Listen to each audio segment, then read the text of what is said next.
Dans ma propre maison, j'ai été envahi par un mauvais pressentiment. J'ai fait semblant de partir en vacances et j'ai observé de loin. Puis une voisine âgée m'a pris par la main et m'a chuchoté. À minuit, tu verras et comprendras tout. Quand minuit est arrivé, je me suis évanoui devant la vérité choquante qui a tout bouleversé. La chaleur de l'après-midi collait à ma chemise alors que je poussais la porte de mon bureau. Mes doigts ont trouvé l'interrupteur et c'est là que ma main s'est figée en plein mouvement. Quelque chose n'allait pas. Rien de dramatique. Pas de meubles renversés ni de verres brisés. Mais après 40 ans passés dans cette maison, dont 30 en tant que juge à la cour supérieure, je connaissais chaque angle, chaque ombre, chaque détail de cette pièce. Les dossiers en carton sur mon bureau étaient décalés de 5 cm vers la gauche par rapport à l'endroit où je les avais placés. Le fauteuil était mal orienté, et le classeur, mon classeur personnel, présentait des rayures fraîches autour de la serrure. Mon cœur battait la chamade contre mes côtes. J'ai posé ma bouteille d'eau avec un soin délibéré, luttant contre l'envie de me précipiter. Au lieu de ça, j'ai contourné lentement le bureau, laissant mes yeux cataloguer chaque perturbation. Le dossier de l'acte de propriété, que je gardais toujours face à moi, était maintenant incliné sur le côté. Les documents fiscaux que j'avais classés chronologiquement étaient mélangés. Quelqu'un avait parcouru ces papiers méthodiquement, en essayant de les replacer près de leur position d'origine. Presque, mais pas parfaitement. Je me suis accroupi à côté du classeur, mes genoux protestant. La serrure portait de minuscules éraflures. Un travail d'amateur. Probablement un coupe-papier ou un couteau à beurre. J'ai ouvert le tiroir. Tout était là, mais l'ordre était incorrect. Mon testament se trouvait sous les papiers d'assurance au lieu d'être au-dessus. Les relevés financiers montraient des traces de doigts dans les marges. Peut-être que j'avais fait ça moi-même. Déplacer des choses dans un moment que j'avais oublié. J'avais 67 ans, après tout. Mais alors même que cette pensée se formait, je l'ai rejetée. 30 ans sur le banc m'avaient appris à faire confiance aux preuves plutôt qu'aux explications commodes. Mon esprit vieillissait peut-être, mais il ne me faisait pas défaut. Pas encore. Je suis resté là, dans le silence de mon bureau, tenant un dossier avec les empreintes de quelqu'un d'autre dessus, et j'ai senti quelque chose basculer dans ma poitrine. Pas de la panique, quelque chose de plus froid.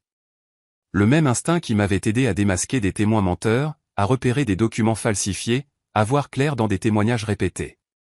Cet instinct hurlait maintenant. La question était, qui ? Le dîner a répondu à cette question sans un mot. J'avais pris ma place habituelle en bout de table. Edwin était assis à ma droite, Euphémia en face de lui. Le poulet était trop cuit. Euphémia n'avait jamais vraiment maîtrisé les recettes de ma défunte femme, mais je les découpais avec une précision mesurée, mâchant lentement pendant qu'ils discutaient de leur journée. Puis Edwin s'est raclé la gorge. « Papa, je pensais, as-tu mis à jour ton testament récemment ? Je veux juste m'assurer que tout est bien organisé. » Ma fourchette s'est arrêtée à mi-chemin de ma bouche. Je l'ai reposée avec un contrôle soigné, le métal cliquetant contre la porcelaine plus fort qu'il n'aurait dû. J'ai regardé mon fils. Je l'ai vraiment regardé. Ses yeux ont filé vers Euphémia, puis sont revenus vers moi. Trop rapidement. Pourquoi demandes-tu ça ? Aucune raison, juste de la planification intelligente, tu sais. À ton âge. À mon âge. J'ai laissé ces mots en suspens, regardant une rougeur monter à son cou. Je vois. Euphémia se pencha en avant, son sourire chaleureux, mais ses yeux vifs. Wilbert, nous voulons seulement ce qu'il y a de mieux. Avoir des documents clairs protège tout le monde. Ça évite la confusion plus tard. J'ai pris une gorgée d'eau, me donnant le temps de l'étudier. Elle était douée, meilleure qu'Edwin pour cacher sa nervosité. Mais j'avais passé 3 décennies à lire le langage corporel dans les salles d'audience. Sa main gauche serrait sa fourchette trop fort. Les tendons de son poignet ressortaient comme des câbles. Une confusion à propos de quoi, exactement ? Elle a cligné des yeux, se reprenant en douceur. Oh, tu sais, les questions juridiques. Edwin s'inquiète que tu vives seul dans cette grande maison. Vraiment ? Ce n'était pas une question. J'ai repris ma fourchette, recommencé à manger, les laissant interpréter mon silence comme il le voulait. Le reste du repas s'est éternisé. J'ai fait semblant de regarder les nouvelles du soir par la suite, tout en étudiant leur reflet dans la fenêtre assombrie derrière la télévision. Ils étaient assis près l'un de l'autre sur le canapé, leurs têtes rapprochées, leurs voix basses. Euphemia a touché le bras d'Edwin, un geste de réconfort ou de conspiration. Edwin a hoché la tête, a jeté un coup d'œil vers moi, puis s'est rapidement détourné quand il a pensé que je pourrais le remarquer. Il pensait que je regardais juste la télévision. Il n'avait aucune idée que j'étais en train de monter un dossier. Cette nuit-là, j'étais allongé dans mon lit, fixant la lente rotation du ventilateur de plafond, incapable de dormir. Mon fils. Mon propre fils. Le garçon que j'avais élevé, que j'avais envoyé à la faculté de droit, que j'avais célébré à son mariage, maintenant assis dans mon salon, complotant quoi? Pour me faire déclarer inapte afin de prendre le contrôle de mes biens. La maison valait plus d'1 million d'euros sur ce marché de Scottsdale. La police d'assurance vie, un autre demi-million. Les comptes de retraite, les investissements, le terrain à Flagstaff que mon père m'avait laissé. Largement de quoi motiver quelqu'un sans patience. Je me suis levé avant l'aube, me déplaçant dans la maison silencieuse comme un fantôme. Le courrier était à sa place habituelle près de la porte d'entrée. Edwin avait dû le rentrer hier. J'ai trié la pile avec une attention particulière. 3 enveloppes avaient été ouvertes et grossièrement refermées. 2 lettres relatives aux impôts que j'attendais manquaient totalement. J'ai sorti mon téléphone et vérifié l'application de suivi postal. Les 2 lettres manquantes étaient indiquées comme livrées il y a 3 jours. Mes mains tremblaient pendant que je photographiais les enveloppes ouvertes. Puis je les ai maîtrisées par la seule force de ma volonté. Pas de place pour l'émotion maintenant. Seulement l'épreuve, l'observation, la planification. De retour dans mon bureau, je me suis tenu devant le classeur violet et j'ai laissé la rage m'envahir. Puis je l'ai enfermé. Profondément, là où elle ne pourrait pas interférer avec une pensée claire. 30 ans à regarder les gens mentir m'avaient appris une chose. Tout le monde a un tic révélateur. Celui d'Edwin était toujours dans ses yeux. Ce soir-là, il ne pouvait pas soutenir mon regard plus de 3 secondes. Les pièces s'assemblaient dans mon esprit comme un mémoire juridique. Le mobile, l'argent. L'opportunité, vivre dans ma maison. La méthode, encore inconnue, mais ils avaient clairement commencé à recueillir des informations, à se constituer un levier, et ils pensaient que je n'étais qu'un vieil homme fatigué qui ne remarquerait pas qu'on lui volait sa propre vie.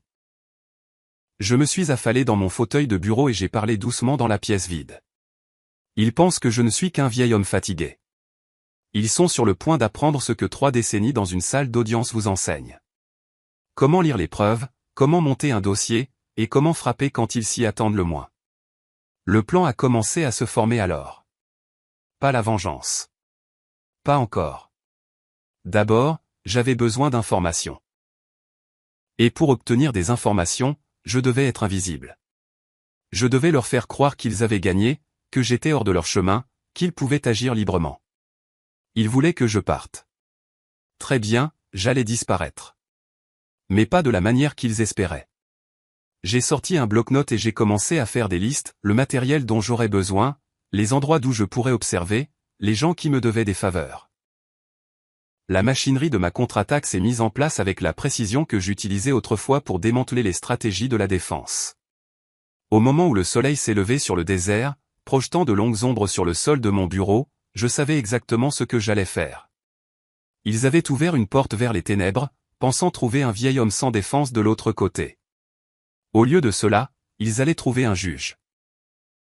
Et cette fois, je n'étais pas lié par les règles de la preuve ou le droit procédural. Cette fois, le verdict serait le mien, et à moi seul de le rendre. 2 jours de planification, 2 jours à jouer le retraité inconscient tout en faisant des préparatifs minutieux.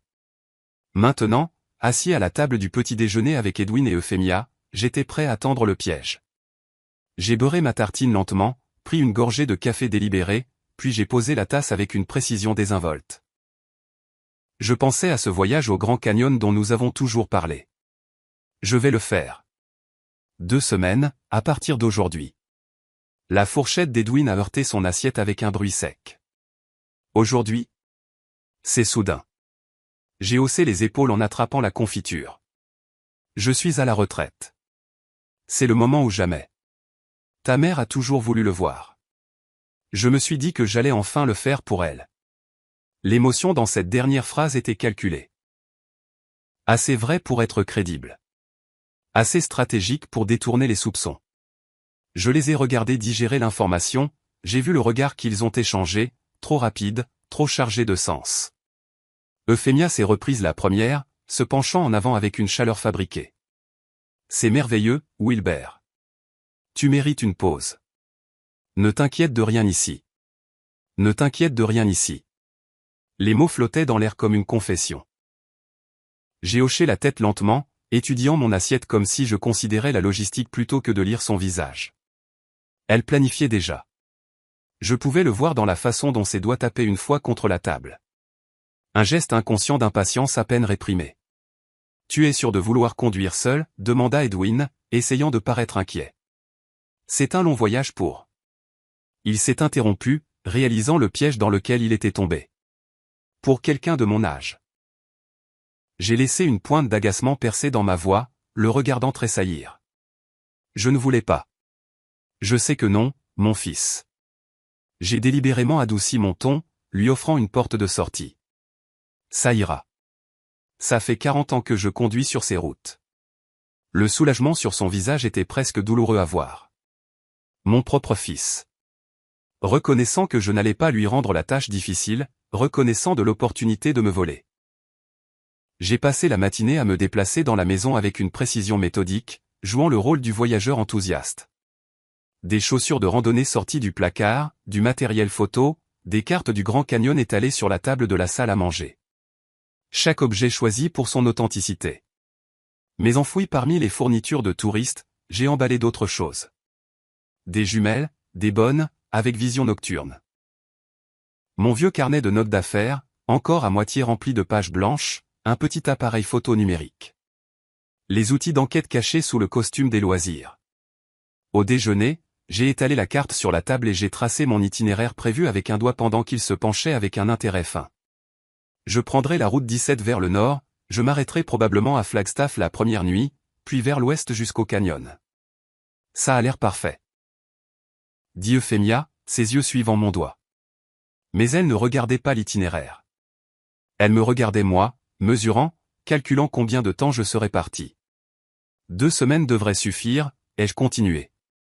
Peut-être que je prolongerai si le temps est beau. Ça fait si longtemps que je n'ai pas juste existé quelque part sans obligation. Prends tout le temps dont tu as besoin, dit Edwin trop vite, trop avidement.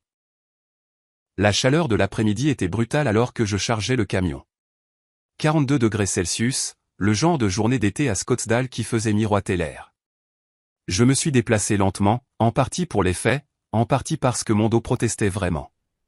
Une glacière avec de la glace et de l'eau, une chaise de camping, un sac de couchage dont je n'aurais pas besoin, mais qu'il s'attendait à voir. Edwin est sorti pour aider à porter les objets les plus lourds. Je l'ai laissé faire, observant comment ses mouvements étaient raides, la culpabilité et l'anticipation se livrant bataille en lui. Quand tout a été chargé, je me suis tourné vers lui. Il s'est approché pour une étreinte, et je l'ai serré un instant, sentant à quel point son étreinte était rigide. « Prends soin des choses ici », lui ai-je dit doucement à l'oreille. « Nous le ferons, papa. Nous le ferons. » Euphémia attendait près de la porte, et j'ai accepté son baiser sur ma joue. Son parfum était cher, plus récent que dans mon souvenir, plus vif, acheté avec de l'argent anticipé. La pensée était comme de l'acide dans mon esprit, mais j'ai gardé un visage neutre, voire chaleureux. Amuse-toi bien, Wilbert. Tu l'as bien mérité. Je suis monté dans le camion, j'ai démarré le moteur. Ils se tenaient sur le porche en agitant la main, leur sourire trop éclatant, leur enthousiasme trop vif. En m'éloignant, je les ai observés dans le rétroviseur. Dès qu'ils ont pensé que je ne pouvais plus les voir, leurs visages ont changé. Le bras d'Edwin a entouré la taille d'Euphémia. Elle a dit quelque chose qui l'a fait rire. Il célébrait. 32 km à l'est, pas au nord. Le motel Desert Inn se trouvait près de l'autoroute 87, le genre d'endroit qui accepte l'argent liquide et ne pose pas de questions. Je me suis enregistré sous le nom de James Morrison, un accusé que j'avais autrefois acquitté, mort depuis longtemps maintenant, mais dont je me souvenais encore des détails. Le réceptionniste m'a à peine jeté un coup d'œil. La chambre était exactement ce à quoi je m'attendais. Moquette fine, climatiseur qui cliquetait, télévision boulonnée à la commode. Je me suis assis sur le bord du lit et j'ai attendu l'obscurité. 3 heures. J'ai mangé un sandwich que j'avais préparé, bu de l'eau, essayé de faire une sieste, mais impossible. Mon esprit était déjà de retour à ma maison, imaginant ce qu'il faisait. Avait-il déjà commencé? Était-il dans mon bureau en ce moment même, fouillant tout sans aucune précaution? Le soleil a finalement sombré sous l'horizon du désert à 19h30, peignant le ciel d'orange et de violet. J'ai attendu encore 2 heures jusqu'à ce que l'obscurité totale s'installe. Puis j'ai repris la route. Un itinéraire différent cette fois. Des rues secondaires que je connaissais après des décennies de vie dans ce quartier. Je me suis garé à 3 rues de là, dans l'ombre d'un eucalyptus, et j'ai marché prudemment dans la nuit chaude. Mes genoux protestaient, mais je les ai ignorés. La maison vacante en face de la mienne était en vente depuis 6 mois. J'étais passé devant des dizaines de fois, j'avais remarqué la boîte à clés sur la porte d'entrée, mémorisé le code sur le panneau de l'agent immobilier, 4732. Mes doigts ont trouvé les boutons dans l'obscurité, et la boîte s'est ouverte avec un déclic. La maison sentait la poussière et l'abandon, ce vide particulier d'un lieu qui attend de devenir le foyer de quelqu'un. Je me suis déplacé sans lumière, laissant mes yeux s'habituer, trouvant la chambre du rez-de-chaussée avec sa vue dégagée sur ma propre maison. Toutes les fenêtres là-bas brillaient de lumière, les 2 voitures dans l'allée.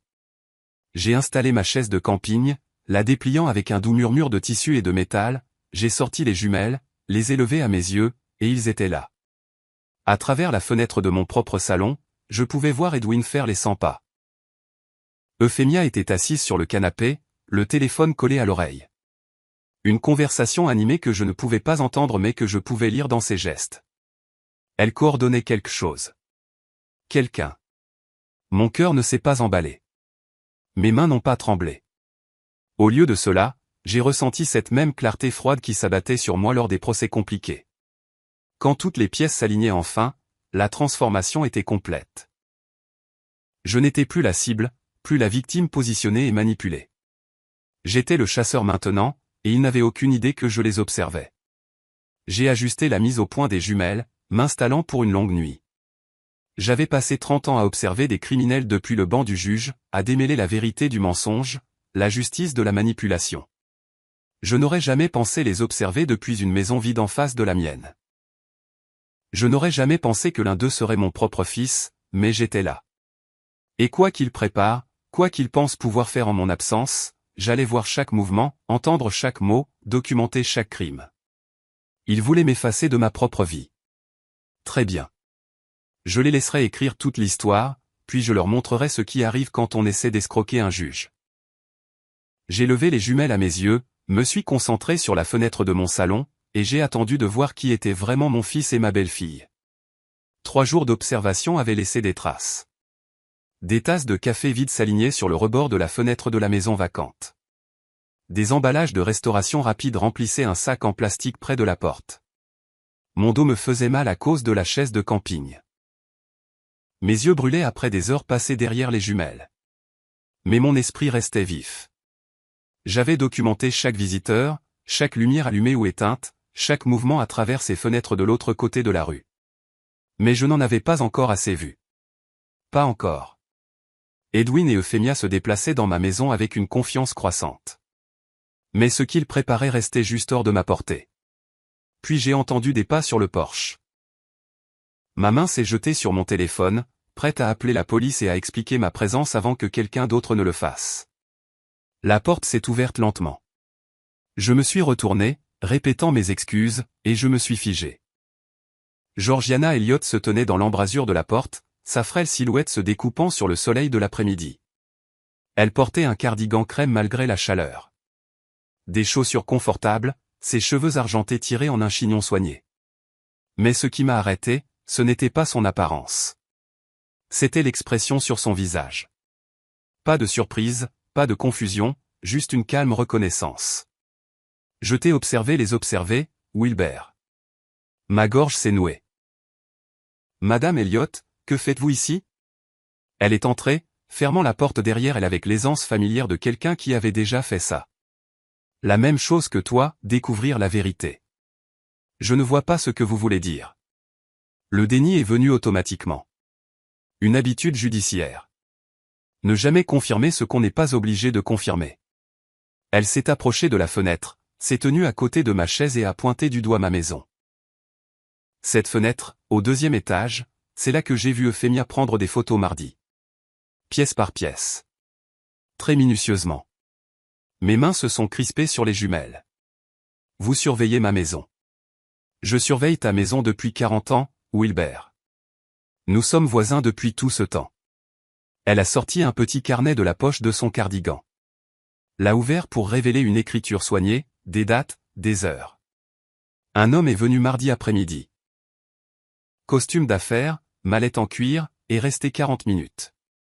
Je me suis penché en avant malgré moi. À quoi ressemblait-il? La quarantaine, peut-être. Cheveux noirs, professionnel. Il est revenu jeudi matin. Edwin l'a fait entrer les 2 fois. Vous en êtes certaine? Ses yeux ont rencontré les miens, vifs et clairs. Je suis peut-être vieille, mais mes yeux fonctionnent bien. Je me suis levé, m'éloignant de la fenêtre, essayant de reprendre le contrôle. Cela ne vous concerne pas, ta famille est en train de te voler jusqu'au dernier sou, a-t-elle interrompu, sa voix factuelle. Ça en fait l'affaire de tout le monde. Les mots ont frappé comme un verdict que j'évitais. Vous ne savez pas ça. Vraiment? Elle a désigné mon installation de surveillance. Les jumelles, le bloc-notes, la chaise de camping positionnée pour des heures d'observation. Alors pourquoi te caches-tu dans une maison vide à observer ta propre maison? Le silence s'est étiré entre nous. Dehors, une voiture est passée. À l'intérieur, le climatiseur cliquetait. Finalement, j'ai posé la seule question qui comptait. Qu'est-ce que vous vouliez dire à propos de minuit? Georgiana s'est retournée vers la fenêtre, son profil se découpant sur la lumière. Ils pensent que tu es loin. Ils se sentent à l'aise. Ce soir, ils vont passer à l'action. Comment pouvez-vous en être si sûr? Elle a tapoté son carnet avec un doigt. Les schémas. Mardi et jeudi, l'homme est venu en journée. Hier, Edwin a porté des boîtes au garage après la tombée de la nuit. Il prépare quelque chose. Et vous pensez que ce soir? Je sais que c'est ce soir. Elle m'a regardé droit dans les yeux. Fais-moi confiance. Confiance. Le mot me semblait étranger. J'avais passé 3 jours seul avec mes soupçons, ma honte, ma rage. L'idée de partager quoi que ce soit me paraissait impossible. C'était ma famille, mon échec, ma bataille à mener. Mais elle sortait déjà un thermos d'un sac en toile que je n'avais pas remarqué. 2 tasses, des sandwichs emballés dans du papier ciré, s'installant à côté de moi comme si nous avions planifié ce partenariat depuis toujours. Pourquoi faites-vous ça? La question est sortie plus doucement que je ne l'avais prévu. Elle a marqué une pause, la tasse à mi-chemin de ses lèvres.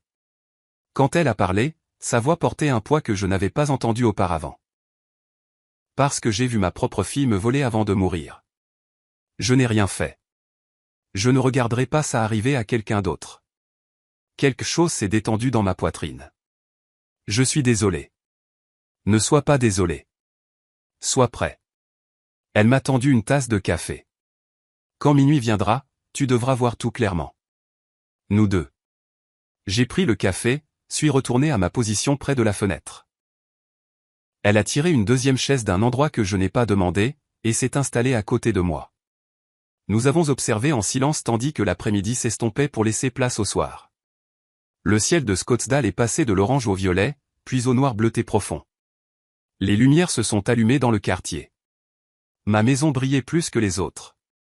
Chaque fenêtre était éclairée. À travers la vitre, je pouvais voir Edwin faire les 100 pas dans le salon. Euphémia au téléphone. Une conversation animée, gesticulant avec sa main libre. Il coordonnait quelque chose. Quelqu'un. Les pièces se mettaient en place. Georgiana a versé plus de café, m'a offert un sandwich. J'ai mangé sans en sentir le goût, mes yeux ne quittant jamais ses fenêtres. Les heures se sont écoulées. 22h, 23h. Le quartier s'est endormi. Les lumières se sont éteintes maison par maison, sauf la mienne. Edwin et Euphémia restaient éveillés, se déplaçant entre les pièces, vérifiant leur téléphone, regardant par les fenêtres, attendant. À 23h40, Georgiana m'a touché le bras. Bientôt. Mon cœur battait la chamade. 3 jours d'observation et maintenant le moment approchait. Que allais-je voir? Quelle était l'étendue de leur plan? À quel point la trahison de mon fils était-elle complète? Les questions tournaient dans mon esprit comme des vautours. Puis, à 23h47, des phares ont balayé la rue. Georgiana m'a de nouveau touché le bras. Ça y est, a-t-elle chuchoté. Une berline noire a ralenti, a tourné dans mon allée. Le moteur s'est coupé, une portière s'est ouverte. Un homme en est sorti, costume d'affaires malgré l'heure tardive, mallette en cuir à la main. Il a vérifié sa montre, a regardé autour de lui avec la conscience prudente de quelqu'un qui savait que l'heure était inhabituelle. Ma porte d'entrée s'est ouverte avant qu'il ne puisse frapper. Edwin devait l'attendre. Ils ont échangé quelques mots brefs sur le porche, les voix trop basses pour être entendues. Puis tous deux ont disparu à l'intérieur. La porte s'est refermée. À travers la fenêtre du salon, je pouvais maintenant voir 3 silhouettes. J'ai levé mes jumelles. Georgiana a levé son téléphone. Nous n'avions pas discuté de nos rôles. Nous nous y sommes simplement glissés. La documentation se faisant automatiquement entre nous. Collecte de preuves. Témoignages. Montage d'un dossier sans prononcer les mots. À travers la fenêtre de mon salon, j'ai assisté au début d'une réunion à ma propre table de salle à manger. L'homme à la mallette s'est assis. Edwin en face de lui. Euphémia est apparue du couloir, portant un dossier. Je l'ai reconnu immédiatement. Rouge, usé sur les bords. Celui de mon classeur. Mon coffre-fort violet. Mes papiers personnels. C'est lui. A chuchoté Georgiana. C'est Chavez. J'ai baissé les jumelles assez longtemps pour la regarder. Vous en êtes certaine? J'ai vérifié sa licence d'agent immobilier après sa 2e visite. Louis Chavez, commercial et résidentiel. Le nom s'est installé dans ma mémoire comme une preuve classée dans un dossier.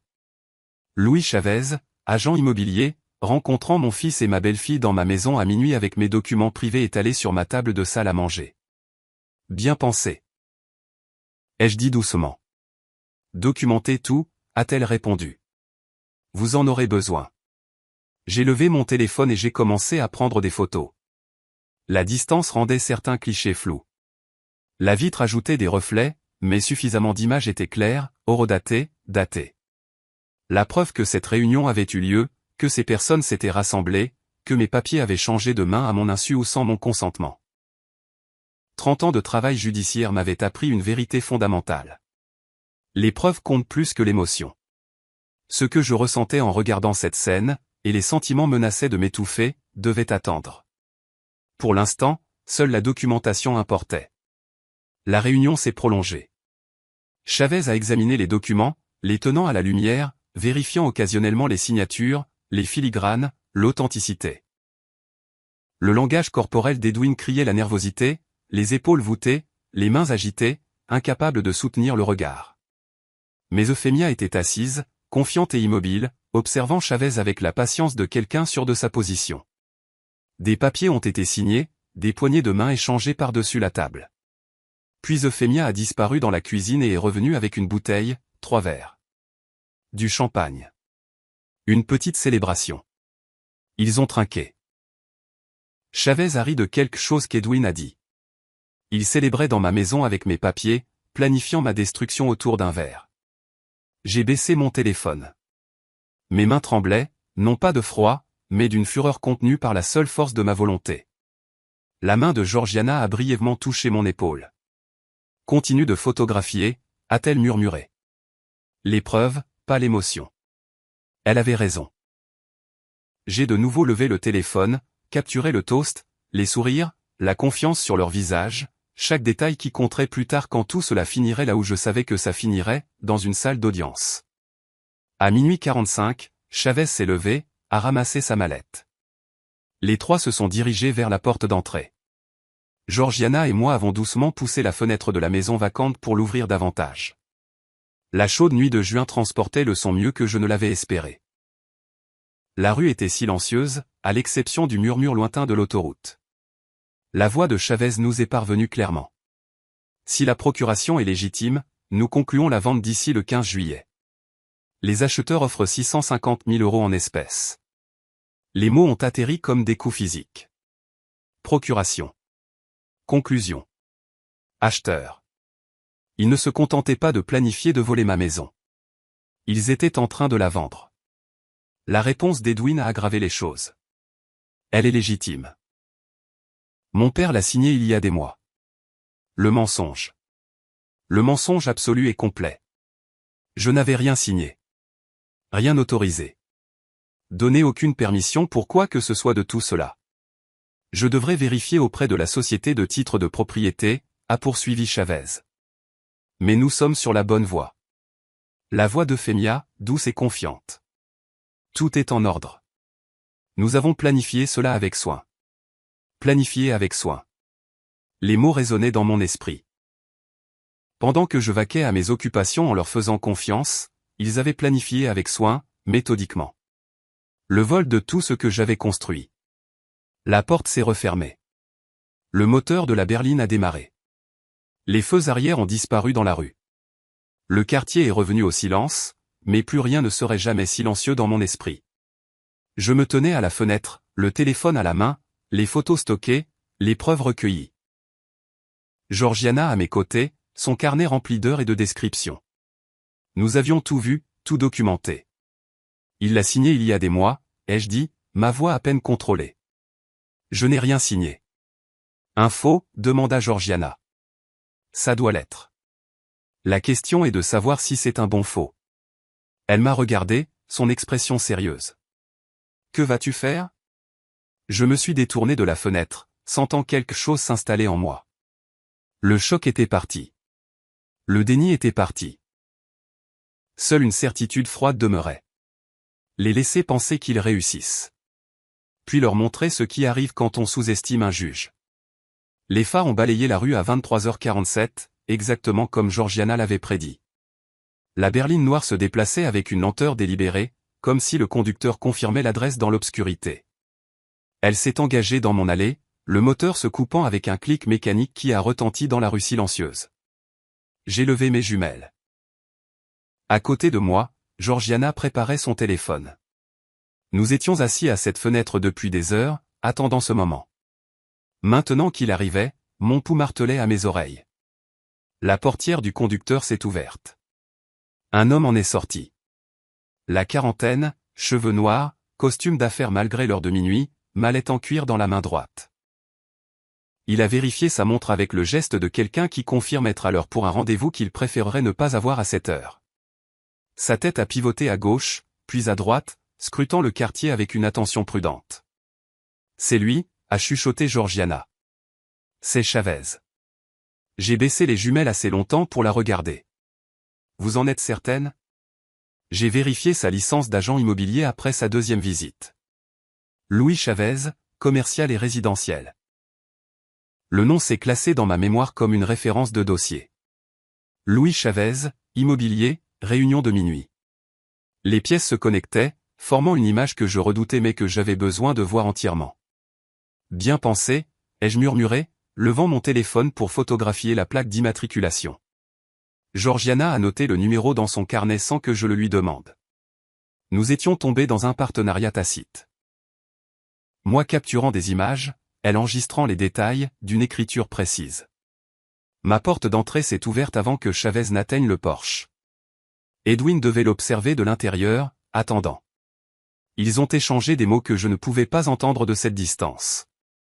Juste de brèves syllabes et des hochements de tête. Pas de poignée de main. C'était des affaires, pas une visite de courtoisie. Edwin s'est écarté. Chavez est entré. La porte s'est refermée derrière eux. À travers la fenêtre du salon, je pouvais maintenant voir 3 silhouettes. J'ai ajusté les jumelles, mettant la scène au point. Ils se dirigeaient vers ma table de salle à manger. Chavez a posé sa mallette. Edwin a tiré des chaises. Euphemia est apparue de la direction de mon bureau, et mon estomac s'est noué. Elle portait le dossier rouge. Ce dossier, ai-je dit, la voix creuse. Le rouge? C'est celui de mon coffre-fort. Georgiana s'est penchée plus près. Qu'y a-t-il dedans? Acte de propriété, testament original, documents financiers, tout ce dont ils auraient besoin pour tout voler. Les mots avaient un goût de cendre. J'ai levé mon téléphone et j'ai commencé à photographier. La distance mettait l'appareil à l'épreuve, à environ 55 mètres de l'autre côté de la rue, et la vitre ajoutait des reflets, mais suffisamment d'images étaient claires. Chavez assis en bout de ma table de salle à manger. Edwin à sa droite, la posture raide de tension même d'ici. Euphémia déposant des documents sur la surface avec une précision organisée. Cela se passait vraiment, dans ma maison, à ma table, avec mes papiers. Georgiana écrivait continuellement dans son carnet. Heure 23h52. Sujet, 3 visibles par la fenêtre avant.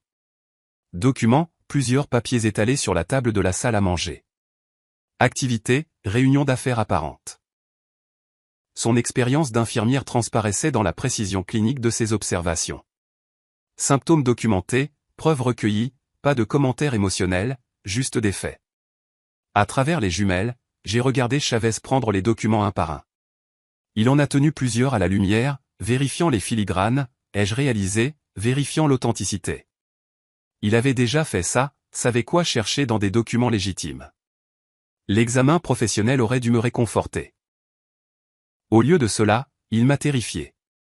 Si le faux était assez bon pour passer cette inspection, prouver sa fausseté serait exponentiellement plus difficile. Le langage corporel d'Edwin criait l'inconfort. Il n'arrêtait pas de bouger sur sa chaise, ses doigts tambourinant le bord de la table, son regard passant de Chavez à Euphémia. La culpabilité irradiait de chaque mouvement. Mais il n'a pas arrêté. Ne s'est pas levé pour mettre fin à cela. Il est resté assis, complice de sa propre honte. Euphémia, au contraire, était assise parfaitement immobile, confiante. Quand Chavez posait des questions, je pouvais voir sa bouche bouger, des gestes accompagnant ses mots. Elle répondait avec un minimum de mouvement, un hochement de tête, une brève réponse, l'économie de mouvement qui vient de la certitude. Elle croyait que cela fonctionnerait, qu'ils avaient couvert tous les angles, que je ne le saurais jamais ou que je ne pourrais jamais l'arrêter.